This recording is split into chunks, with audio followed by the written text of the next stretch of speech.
Yes, we're going to wait like 3 minutes and then we're going to start.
Yes, so I think we can start. So we'll start by looking at the news over at investing.com, and the Faroe Islands, there will not be that much trading today due to this is basically quad day, and it will be very, very volatile at the end of the session as the four main futures will expire today as they do 4 times basically in a year, every quarter. So there is going to be usually quite a lot of volatility in the market. But overall, markets as well today are down. For example, oil continues to fall. We are not still above the 50-moving average, but it continues to fall. We're down now 1.2%.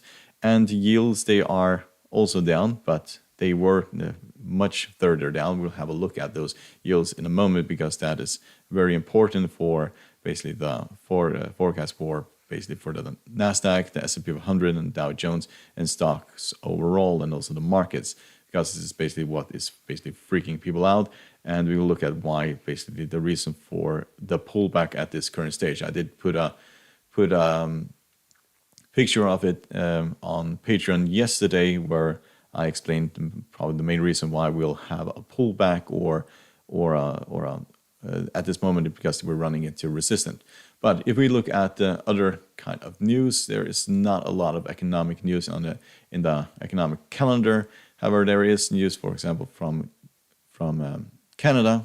Core retail sales, they are basically up. The expected value was minus 2.6%, and it was minus 1.2%.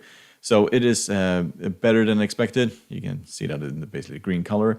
And usually what that means is that the Canadian dollar will appreciate towards other currencies. We see that, we look on the US Canadian dollar pair, that it basically fell earlier this morning. And then when this number came out, it basically rallied. Didn't rally significantly, but there was a rally to the upside. And usually that happens when you get better expected values. Other than that, we have the rig count, and this will, of course, will be important for oil prices, as it is a measure of demand for oil in the market. So higher rig count is a measure of higher demand, and that will pressure prices up. And the lower rig count will be an indication of a lower demand, and therefore prices will be pressured downwards. So of course this has always an impact on the value of oil, and that is basically it. It is quasi, and it is gonna be really volatile. And when it's one of these 4 days, it's better just to stay far away from the market instead of trading it, because it is very unpredictable. So I'm going to do several courses they will all be available on Patreon in both macroeconomics, microeconomics, statistics, mathematics, and so on. And everything will basically be focused around the markets and how you can use that information in order to analyze the markets. So one of those courses will also include risk management, and I thought I would basically do a little bit of preview of risk management. So there is several types of risk management, and this is basically what we call finance management. And we can probably don't look at this. I will look at oil instead. So we have oil down here. So I'll use eToro as example. It's not often I use eToro as an example because platform seriously is not really good for a lot of things, especially if you want to trade fast trades. This is a horrible platform to use it. But one of the really good features is this. It's basically when you buy and sell on eToro. It has actually a lot more features than most other platforms have, and the basics for managing your risk or the risk of your trade can all be found basically in this frame right here. So there are, of course, if you take a risk management course, you usually learn that if you want to make a portfolio, you should always diversify your portfolio. But most of the trades that I've been doing here is basically on daily or weekly basis, maybe monthly basis, and so on. Diversifying the portfolio is a really good idea if you, for example, have a portfolio that's going to last for several years. And the main idea there is that you don't buy just one stock from one sector. You buy several stocks and quality stocks from different sectors, because there will always be some kind of growth in other sectors and so on. So if you just pick one sector, then you're too exposed to that sector. Therefore, you should basically spread out your value. So there was an instance where one of those famous risk managers or hedge fund managers or portfolio managers, I should say, sold a lot of Tesla stock recently. And the market went just like bananas because this very famous portfolio manager started selling Tesla stock. So people were thinking, is there something wrong with Tesla? And the reason is no.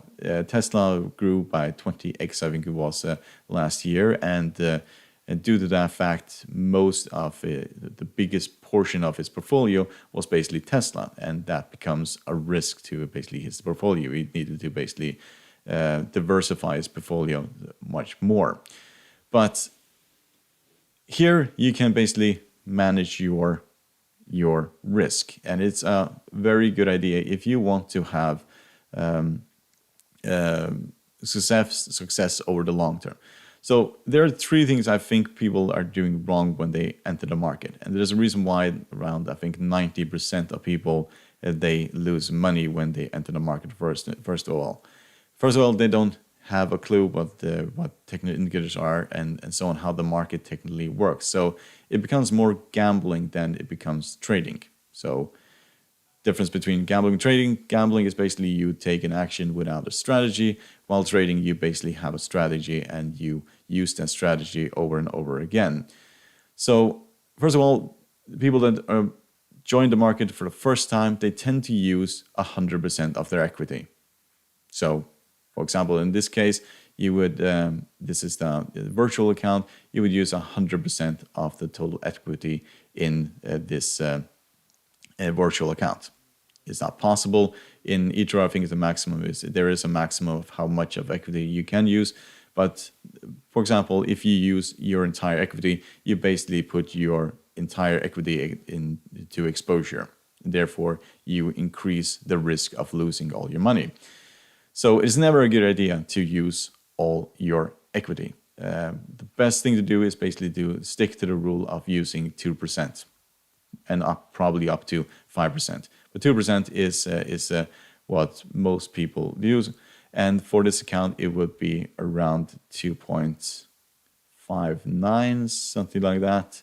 That should be 2% of total equity. So it basically says on the screen here how much equity you are using of your total equity. And that's really good to basically see this number here, because it says that no matter what basically happens with this trade, you will not lose more than 2% of your total equity. And therefore, not all trades will work. If this is a trade that goes badly, then of course you will not lose more than 2% of your total equity. So if you use 100%, then you could basically wipe out your entire account. So this is basically one of those mistakes I'm pretty sure most people do, is that they just use all their money every single time they make a trade. So they don't diversify, they just put all the money in one trade and so on. Next thing is that they tend to use a very, very high leverage. And this is probably the reason why these companies earn a lot of money. Hope there's nobody on eToro hearing this or anywhere else.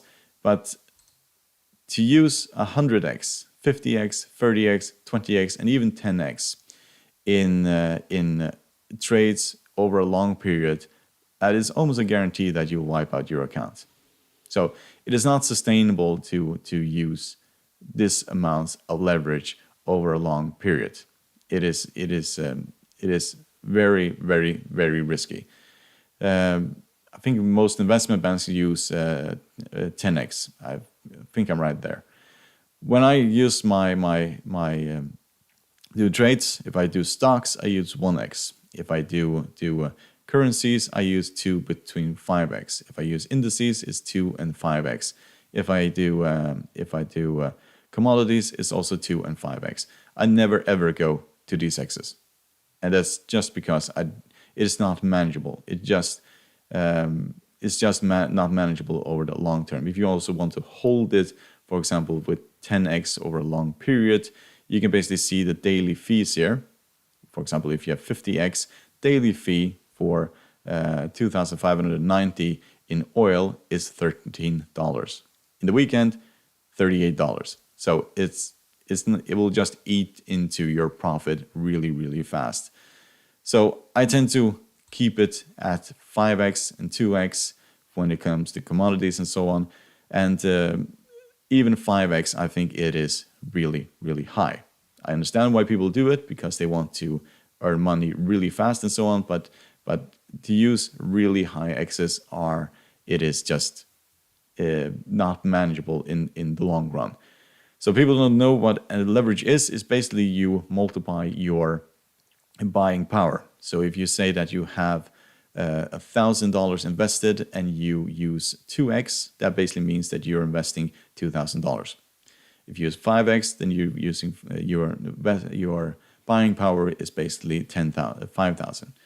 So that basically means that you can earn a lot more with leveraging, but on the downside, you can also lose much more by leveraging. So the thing is that these intervals basically says when you have a stop loss and you have a take profit, and that's what I'm gonna get to right now. So first of all, people that start investing, they tend to use all their equity, and they tend to use really high leverage, like really high leverage. Even for kind of something like very risky trades like oil and also for natural gas, I've seen investors here on eToro using 50x, and then they go, why did I lose all my money all of a sudden? Yeah, if you just look at, for example, your stop loss, it only has to drop like like 50 cents and you lose half your money. And that can happen in a few seconds. So it is very, very risky. You never ever should do that. So thirdly, it is basically the stop loss. So I had an example of me doing a mistake in my stop loss back in September when I made a trade. So I made a trade, used quite a lot of my equity in a trade in the Nasdaq and the S&P 500, and I forgot to put basically my stop loss, and it just fell within a few minutes by 4, 5, I think 6% in a day, a massive drop. And then I thought it was just going to collapse like it did in March, and then I basically just cut my losses. So stop losses are very, very important as well, because they're there to basically save your trades if it goes wrong.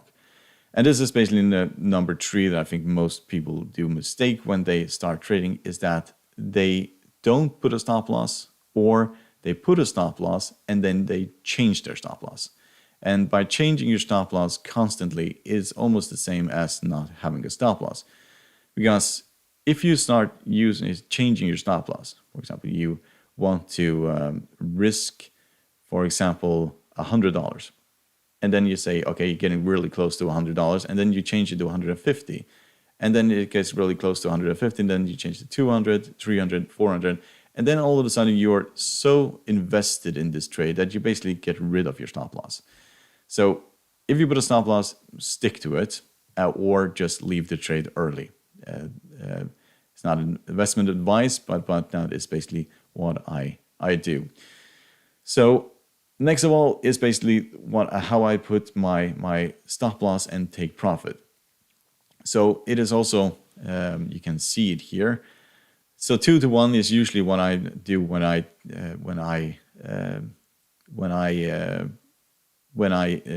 do a trade. So that basically means I want to, if I say that I'm willing to lose $50, then I'm willing to gain $100. So that is basically 2 to 1. So I'm willing to lose 50, but I'm willing to gain 100. But of course, this will not be the trade every single time. This will not be successful. But by technically using technical indicators and so on, you're trying to get probability on your side. So just higher than 50, up towards 60 and so on, then you probably have a higher probability of getting this right compared to this. And over a long period of many trades, that should make it profitable if you stick to your strategy and don't gamble, for example. So first of all, what I don't use more than 2% of equity. I don't use high leverage, and I always use stop losses. And overall, and then I just stick to that all the time, and not, and therefore I'm not in risk of basically wiping out my account in one trade. So yes, let's go and look at the market. So I wanted to look at the currencies first. So this is, check this.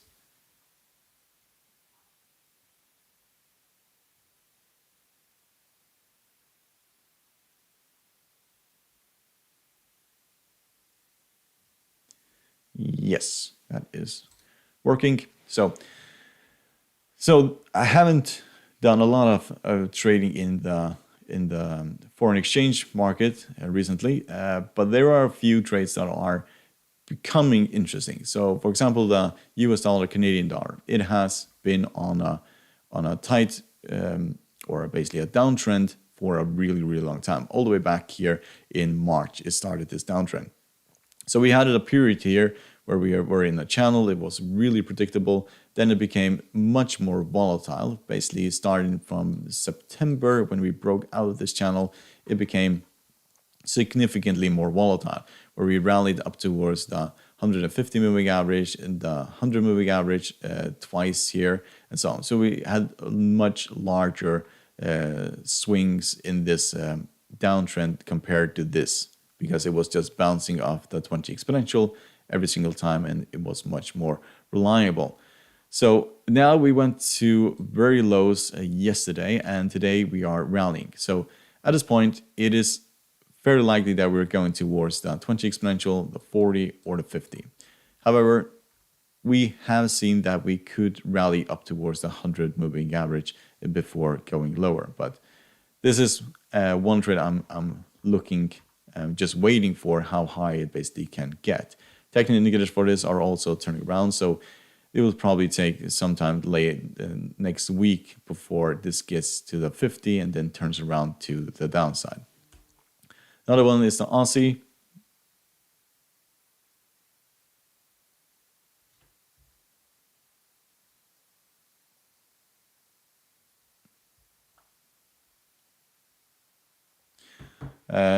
Yes, next was the Aussie. It also broke down yesterday and continues to break down today.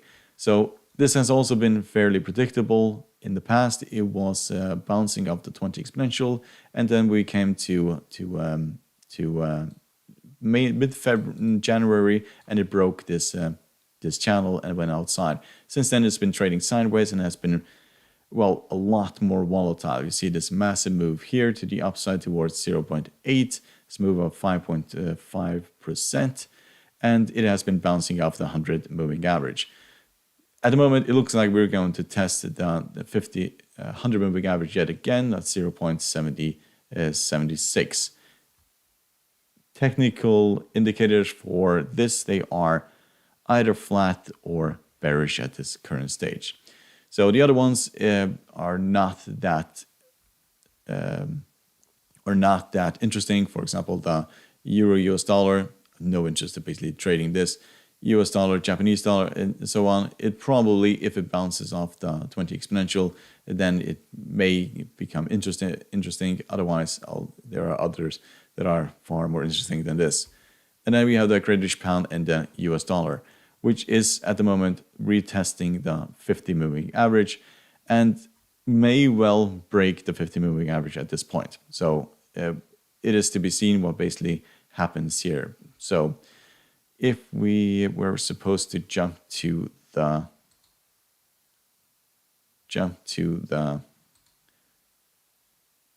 sorry, I have to change it yet again. There. So we were supposed to jump to this. It was basically the yields and also the US dollar. So before we went to that. So I put out a picture analysis yesterday of the yields, and they have actually been, they've reached bottom here in, this was all the way back in February last year, where we went all the way down to 0.3. It went very, very low. Then it stabilized, and then we have this run to the upside. And this is basically toxic for stocks. So the lower this gets, the cheaper it gets to borrow money, and the higher this basically gets, the higher the cost in order to borrow money. The reason why we are running into resistance at the moment is because of this area here, and also because we were significantly outside of the Bollinger Band. So it was expected for this to pull back. The way this has moved in the last, basically the beginning of 2021, or this is end of January, is that it has bounced off this blue line, which is the 6 moving average in the cloud, and yes, it has been constantly bouncing off this really bullishly. And yesterday we went way outside. We went all the way up to 1.755. So we pulled back today, and now we're again rallying, and that is probably the reason why we are seeing indices and probably most stocks, when they open the day, they're going to turn around. Furthermore, we are also running into this area, which was an area where we were stuck in for a really long time back in 2019. But seriously, when considering how high these yields have been in the past. We're not even close to that. Back in 2018, they were way higher than they are now. So yes, US dollar is also appreciating. That's why we're also seeing quite a lot of movement in the currency market. So we can go back to this. So that's the reason why I wanted to discuss about this. That's because the US dollar is appreciating, and that will basically work against this currency pair. You'll have to use several more US dollars in order to buy for exchange for one Great British pound. And we are testing major support at this current stage. If we break the 50 moving average, this could drop all the way down to the 100 level, which is a fall of roughly 1.34%. But the 50 has been holding. We have gone through it twice. This was when we had the Brexit negotiation, and of course that was a very volatile period for this currency pair. I remember I would just stay far away from this because of the volatility. So we went beneath the 50, but we never traded underneath the 50. So it's going to be interesting whether or not we break the 50 now or start trending underneath the 50. Historically, the Great British pound is still very cheap. So if you look all the way back to 2008, we were all the way up to 2.01. We're not even close, not nearly half of that way at the moment. So it's still really cheap when you look at historical value of this currency pair. Technical indicators, they are all turning bearish at this current stage, so it's going to be interesting to see whether or not this manages to hold. So we can go and look at the indices, so the S&P 500. So we have been in this channel for the S&P for quite some time, and yesterday we broke through that channel. So we may go lower. Technical indicators like the MACD, RSI, CCI, Stochastic, all of them are basically turning negative. MACD has not crossed the signal line yet. Stochastic has crossed the signal line. So these three indicators are pointing to lower levels. We also hit the top of the Bollinger Band, and that's why we are basically pulling back as well. We got fairly overstretched after this major rally here, and we got also very close to 4,000. So we may bounce from the middle of the Bollinger Band, which is roughly here at 3.886, or the 50 moving average. We did break below here all the way almost to the 100 moving average when we had the massive fall in the market recently. And we also can look at the Fibonacci Retracements, for example, for this, and we can see that we are testing the first Fibonacci retracement here. The next one is down here, and that is basically at right at the Bollinger Band. So this is the 38.2, and that should offer quite a lot of support around that area. If that breaks, then we have the 50 right here at the 50 moving average. So there is a lot of support underneath here. If we break below this, then we can go back to these previous lows and also the 100 moving average. So if you look at the cloud, for example, for the S&P 500, you can see that we have a crossing here of the two moving averages. So this buying signal is basically here. So we are still above, the red line is still above the white line. So we're still in an uptrend, and we are also in an indicator of the cloud that we are still in a buying situation. So yes, we're probably witnessing just a minor pullback for the S&P 500. But as you can see, if, for example, yields continue to rise and that fear of inflation continues, then that could basically put most of the big companies for the tech stocks and so on that are part of S&P, they can basically fall significantly. So we can also look at the Nasdaq, which is also something people are interested about. So Nasdaq has, for example, if you start looking at the historical pattern here, this is the fall and this is basically the rally. So we have had two major channels here. One is right here. Since the breakdown last year. So we were in here, rallied, and this is basically where I made my mistake and started buying without a stop loss, and then it just fell apart. I think it fell, give or take, 12% or something like that in just a few days.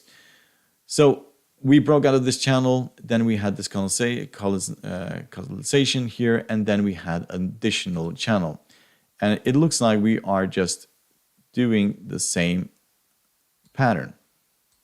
So if we look at historical perspective for this, it looks like we have just broken this channel and we're doing the same thing that we saw here. It doesn't necessarily mean that we are going to see this market just completely fall apart. It could, of course, do that, but it may as well be that we'll see this V pattern here, W pattern here, and then we'll continue to the upside. So we could see this go down and then continue up towards the 14,000, 15,000. That could happen. So the main reason why one of the main reasons, I would say, why we stopped right there is because we ran into the 61.8 Fibonacci retracement. It was right here, and then we just fell apart. And usually what happens when this occurs is that we retest these previous lows. So this is not a futures, so this is bouncing. It's a little bit green at the moment. It's a little bit higher than this. But if we say that this is the very highs and these are the lows, then we can test where this may go. So, for example, the 50 Fibonacci retracement is down here at 12,759. 61.8 is down here at 12,655. So if this breaks, then it's almost certainty that we'll go towards the 150 moving average down here at, give or take, 12,200 around this area here. So we may just see a retest of the bottom and then continue higher. That is possible. Technical indicators for this are basically all turning around. The MACD, now Stochastic, is crossing the signal line to the downside. This is a very bearish pattern as well. So we may go back towards the bottom here of roughly 12,358. We can also see the MACD is still underneath zero. So it's in a bearish momentum or bearish trend. And it's also going to cross the signal line probably today or in Monday's or Tuesday's session. RSI is also becoming bearish, and so is the CCI. If you look at, for example, the cloud for this, we can see that we crossed this. We had the crossing here of the you can look at of the convergence and the baseline of those, and that is basically the selling signal or the buying signal. When the red line crosses the white line to the downside, it's basically a selling signal. When it crosses to the upside, it's a buying signal. So this was basically the selling signal.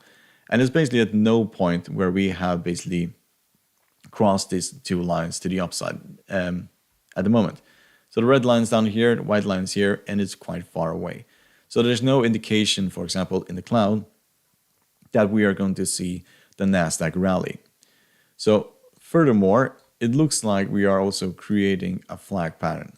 So we had a bottom here, we had a rally towards this level, and we have basically creating just a flag pattern here, an inverted flag pattern, which is some bearish indication.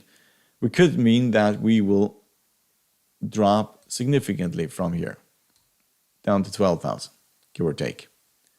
That could be the pattern that we'll see, or that we'll just retest these previous lows and then go back in a V-shaped pattern that looks something similar to this.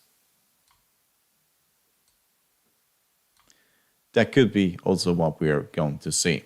So whether or not we find major support here and then continue higher, but the cloud is not giving us indication that there is any buying at the moment.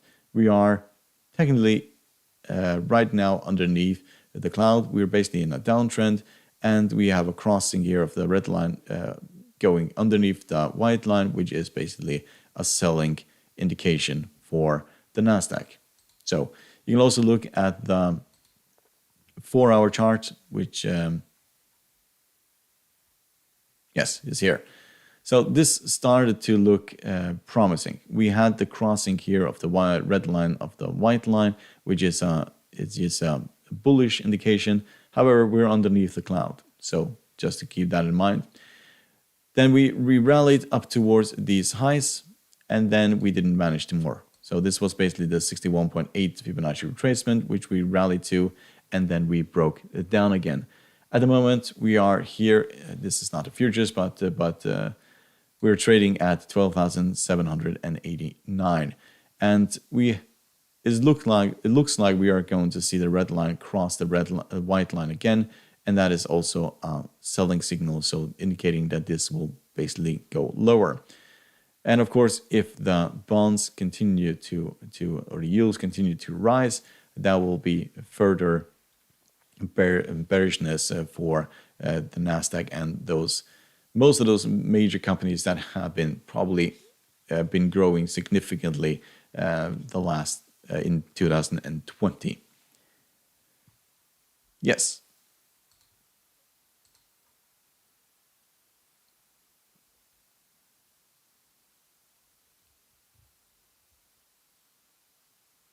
So, any questions?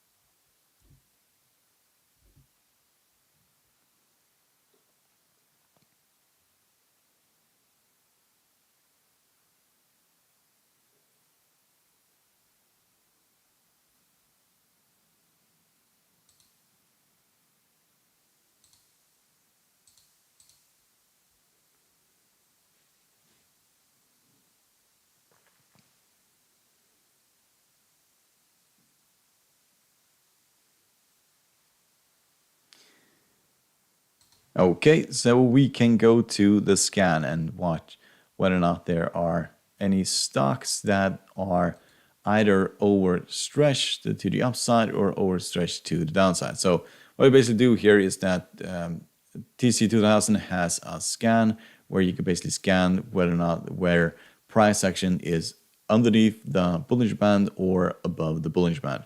And usually what that also means that if you have a stock that is underneath a price action underneath the Bollinger Band here, you usually also have a very low RSI, indication that you're overstretched and also oversold. And vice versa as well. If you are above, then you are overstretched, and you usually have an RSI that is above 70, which is basically overbought. So you can search for price action that is below the bottom of the Bollinger Band. So, nope, sorry.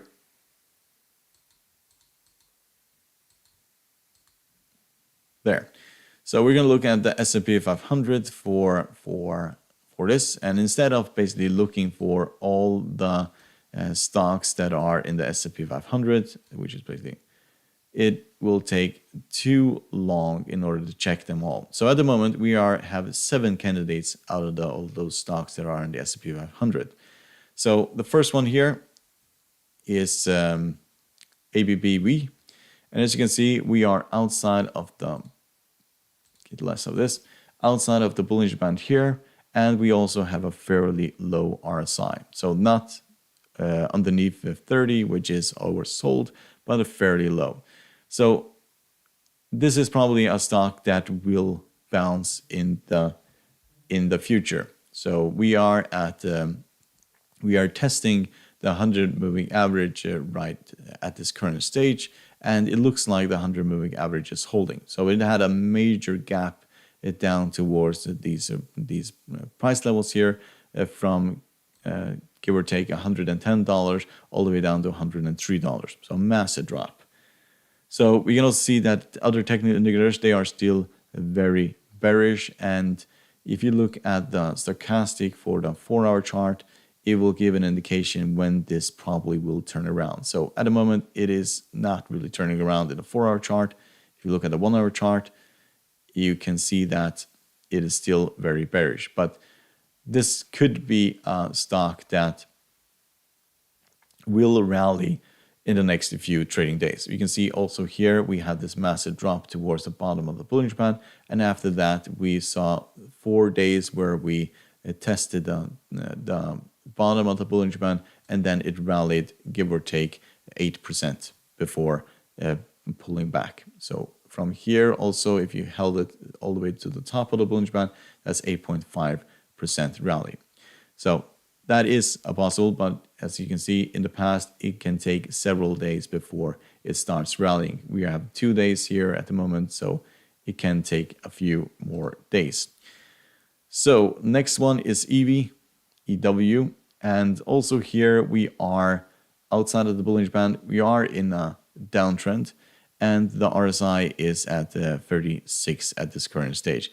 Technical indicators, they are still very bearish at this point, so this probably will fall further before it rallies. It looks like it's going to test the 300 moving average before it will find support at this current stage. So this is Psych. So also here, outside of the Bollinger Band, we're on the edge of being oversold. Technical indicators are very bearish at this point, but we did test this. It did test the 100 moving average only a few months ago. This was basically back in January, where it fell underneath the 50 moving average and then rallied. So historically, in the past, it has basically broken the 100 moving average and then rallied after that. So this is maybe a stock that could have it, but not a really good candidate, no. So this is COG, and this is looking much, much better. So this one is also outside of the Bollinger Band. We are at 32, so not very low RSI. It could basically fall significantly lower. Technical indicators are very bearish at this point, but it is testing the 100 moving average. It could bounce from the 100 or break a little bit below like it did over here and then rally higher. Then we have Baker Hughes Company, and this one is also outside of the Bollinger Band significantly. RSI is not that very low, and the technical indicators are all very bearish at this point. So these are not very good candidates. Usually you get much better results by looking at the scan. Usually you have significant outside of the Bollinger Band and a very low RSI. These RSIs are not very low, and therefore they are, well, not very good candidate of basically bouncing back. So MPC, so here we have also outside of the Bollinger Band, technical indicators are looking very bearish, and this probably has a long way to go before it finds support. So HFC, also here, very similar. Bottom of the Bollinger Band, very negative, but we're still too high RSI. So not a very good candidate for this either. So this is a day where at least I'm just going to stay far away from the market. I'm not going to participate when the market is going to be this volatile, and I'm just going to wait until Monday until things cool down again. So, you have any questions?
Yes, so I don't really have that much more today. We'll have start again on Monday. So if nobody has any questions, then I'm gonna just stop it here. And on Monday will be more interesting because we'll see where the market basically lands today. So good luck and good weekend.